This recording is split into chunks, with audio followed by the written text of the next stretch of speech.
Ladies and gentlemen, I have a confession to make. 2 years ago, I made a video comparing the Japanese Super Mario Bros. 2 to the American Super Mario Bros. 2, and I have to make a retraction.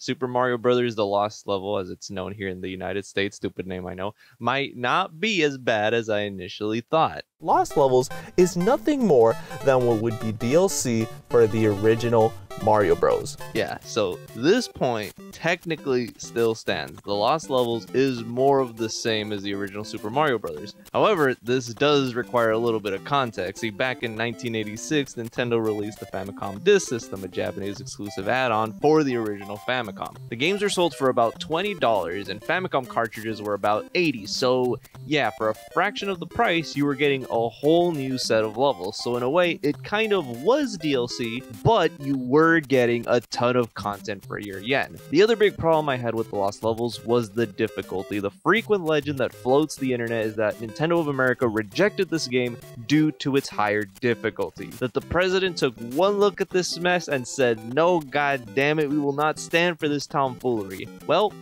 I've come to learn that this is just folklore. Context is once again needed. Because Mario 2 was released on the Famicom Disk System, an add-on that was never released in the United States, Nintendo would have had to convert the game to a cartridge. But on top of that, by the time all of this was said and done, the game would have looked old compared to other games on the market. America's Mario 2 was released in 1988, a whole 2 years after this one. The gaming market here was just barely recovering from stupid ass games like Atari's Pac-Man, so take the chance, why not? And then ruin everything? No way. So what they said was, nah, we gotta make sure that the Mario IP looks as fresh and special as possible. They weren't gonna take any chances. There were just too many factors to take into consideration. The difficulty wasn't the problem, so it's sort of a moot point. Battletoads came out here, Ninja Gaiden, even Nintendo did it. Zelda 2, hard as shit. Kid Icarus, get the fuck out of here with that shit. Punch Out, fuck that game.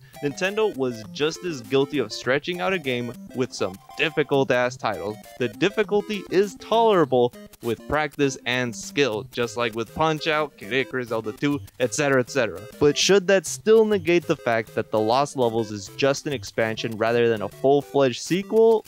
Well, no, but also kind of. It's not really a sequel, but it does have a charm to it that makes it worthy of the number 2. The front cover notes that this game is for super players. Like, if you're getting in on this, you're hanging with the masters. The commercials did not hide the fact that this game would beat the living piss out of you. When you beat the game, you get a message from the developers, and if you manage to beat the fantasy world, you get an in-game message thanking the player. There's a sort of intimate connection between the developers and the players. It's less, haha, fuck you, nerd, eat shit, but it's more, okay, so you love the original, well, take a crack at some of our more outlandish ideas, and a sincere sign of appreciation for your commitment to experimenting and completing their work of art.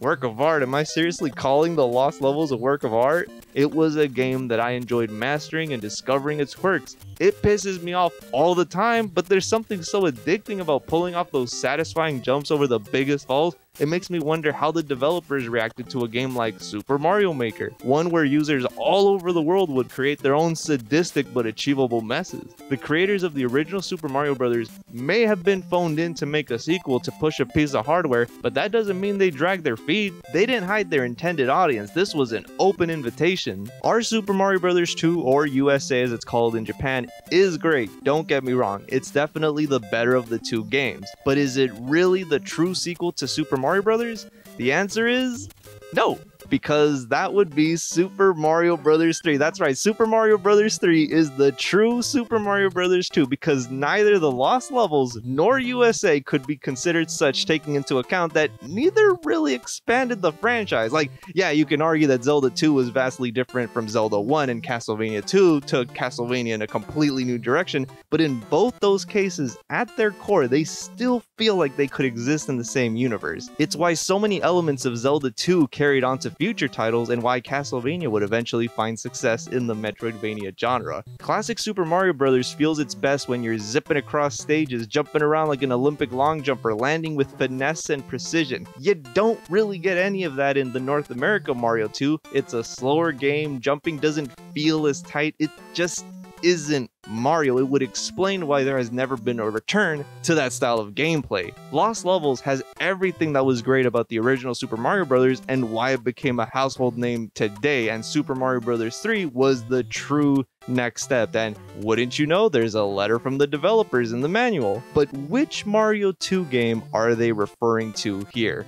Well, if I had to answer the question, which is the true Super Mario Bros. 2 no takesy backsies final answer, deal or no deal, which is the real Super Mario Bros. 2, that would be The Lost Levels. It is what it is. I was wrong. I'm a big poo-poo pee-pee head who complained on the internet. What else is new? But I've come to enjoy The Lost Levels a lot more than I did in the past. I've come to really appreciate the physics changes. Like, I went back to the first Mario game and I was taken aback how it felt. It just doesn't feel as good as The Lost Levels or 2 or whatever. Once you get the hang of bouncing off enemies, it's really satisfying. The improved graphics are a nice touch. The ending theme is more than just a couple looping seconds. Every level here is an original, unlike Super Mario Bros., which just remixed some of them in the halfway point. It's just the more complete Mario experience. Is the difficulty excessive? Yeah, a lot of the times it was unfair, but guess what?